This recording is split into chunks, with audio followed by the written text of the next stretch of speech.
Nesse vídeo vamos conversar sobre melhoria de eficiência e eficiência administrativa.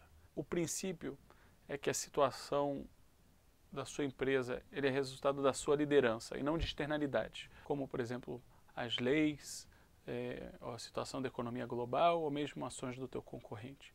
Os tópicos que a gente vai falar ou vamos conversar vai ser por que eficiência, por que dar atenção a esse tema de eficiência, eficiência e planejamento e eficiência e processos. Por que eficiência? Por que esse tema é importante? Por que é importante que as empresas entendam sobre melhoria de eficiência? Eu quero responder essa pergunta com o caso da empresa israelense Waze, que foi vendida por mais do que $1 bilhão para a Google. Ela, como muitos aplicativos de GPS, tem um simples objetivo: entender onde você está, entender onde você quer chegar e te oferecer um caminho para chegar ao seu destino. O Waze se diferencia de todos esses aplicativos de GPS e, portanto, o sucesso dele. O Waze entende onde você está, ele entende onde você quer chegar, mas a forma que ele vai te levar ao destino, ao objetivo, ela é diferente de todos os outros aplicativos.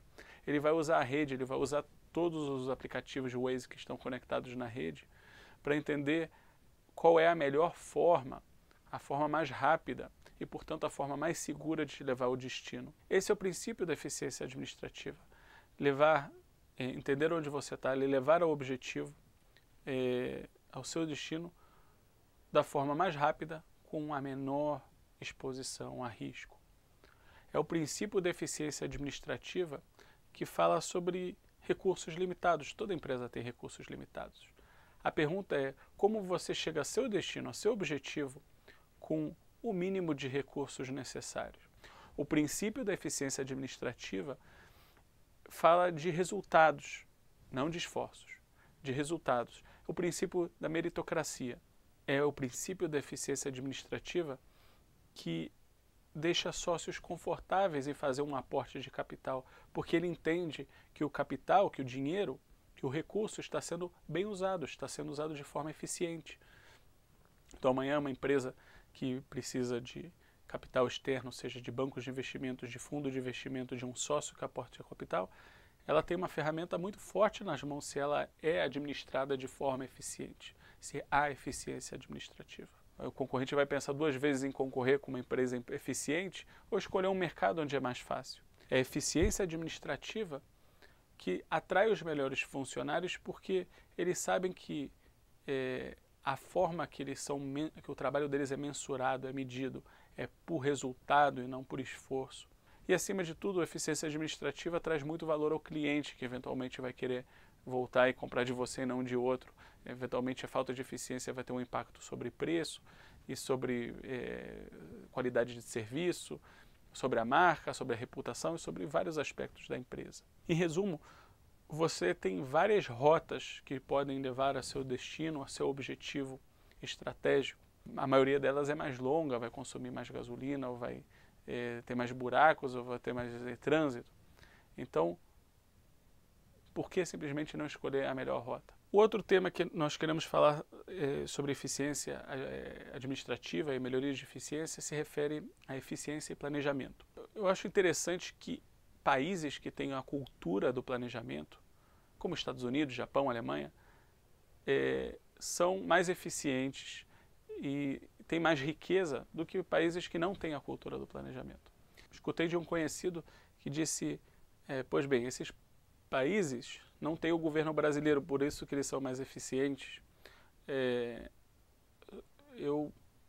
A minha resposta, a minha reação foi, eu entendo que eles não têm o governo brasileiro, mas veja bem, por exemplo, Japão e Alemanha, há 60 anos perderam uma guerra que foi e destruiu toda a infraestrutura desses países. Se não fosse essa cultura de eficiência, de planejamento, eles não conseguiram se recuperar, ser uma das 5 maiores economias do mundo em apenas 60 anos. Então, a cultura do planejamento, o planejamento ele é fundamental para conseguir uma eficiência administrativa. Por que empresas não planejam? Por que empresas brasileiras não planejam? Por que não existe essa cultura? Eu consegui identificar 2 pontos principais. O primeiro se refere a uma definição equivocada sobre o que significa planejamento. Eles definem, o planejamento é definido como planejamento é igual uma previsão do futuro. Muito bem, a justificativa é, se não é possível prever o futuro, então não é necessário planejar. E a outra justificativa é, com um governo imprevisível, é impossível planejar. Essas são basicamente as justificativas que saem da definição que planejamento é previsão do futuro, o que é equivocado, e a gente vai explicar isso em mais detalhes. Um segundo ponto que explica esse tipo de comportamento se refere à competência e planejamento. Muito bem, se não temos competência para planejar, então não vamos planejar. A mesma coisa como dizer, eu não sei fazer uma cadeira, então vou sentar no chão. Ou eu não sei fazer uma mesa, então não vou poder, vou ter que escrever no chão também. Essa é mais ou menos a lógica. Uma empresa, quando ela não tem uma capacidade, quando ela não tem uma competência, ela tem a obrigação de ir no mercado e procurar alguém competente que possa lhe ajudar nessa área que é falha, que não é consistente, que falta conhecimento. A segunda justificativa é, tentamos planejar, não deu certo e, portanto, não vamos tentar mais de planejar. Resolvemos o problema do planejamento, né? São apenas desculpas e elas são ruins para a empresa. O executivo, o sócio tem que entender que isso é contra o interesse estratégico da empresa. O planejamento nada mais é do que um mapeamento sobre a situação atual da empresa. Vamos identificar os problemas da empresa. Vamos identificar o que está bom e não queremos mudar.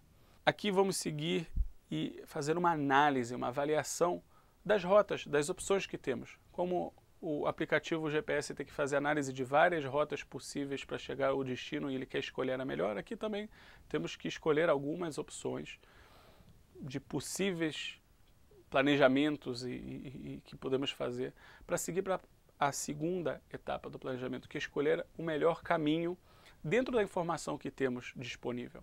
Então, o processo do planejamento ele inclui entender a situação atual da empresa, análise e avaliação de várias alternativas e, por sua vez, escolher de todas as alternativas qual é o melhor caminho possível, dentro das condições da informação que a gente tem hoje. Não de algo que vai acontecer no futuro e vai mudar. Falando sobre planejamento como uma forma de prever o futuro, não. Se tiver nova informação no futuro, se tiver uma mudança radical que implique numa mudança de planejamento, ela deve ser feita. Mas não toda mudança é radical e mudanças radicais não acontecem todo dia, nem todos os dias. E quando elas acontecerem, é apenas adaptar o plano. Ou eventualmente verificar se aquele plano ainda atende às condições atuais, o que não é um processo complicado. Então vamos conversar um pouquinho sobre eficiência e processos. Falando de eficiência e processos, a palavra-chave aqui é como. Aqui já estamos falando de como executar um plano de ação. As empresas, como todo mundo sabe, geralmente têm a cultura hierárquica, uma pirâmide, de cima para baixo. Temos o conselho, temos o presidente executivo, o diretor executivo, o CEO, e depois temos os departamentos. O departamento pode ser a diretoria de recursos humanos, de operações, de finanças, compras, vendas, marketing, e assim por diante, todos os departamentos da empresa. Essa é uma forma hierárquica. Mas aqui é o truque. Para você melhorar a eficiência, você não deve olhar de cima para baixo. Você tem que olhar de um lado para o outro. O processo de melhoria de eficiência ele é horizontal. Ele começa num processo, você segue o processo inteiro, ele cruza departamentos. E dessa forma você consegue encontrar e identificar os maiores problemas, eventualmente entendendo a causa e não um sintoma, você vai conseguir também entender uma boa solução para aquele problema.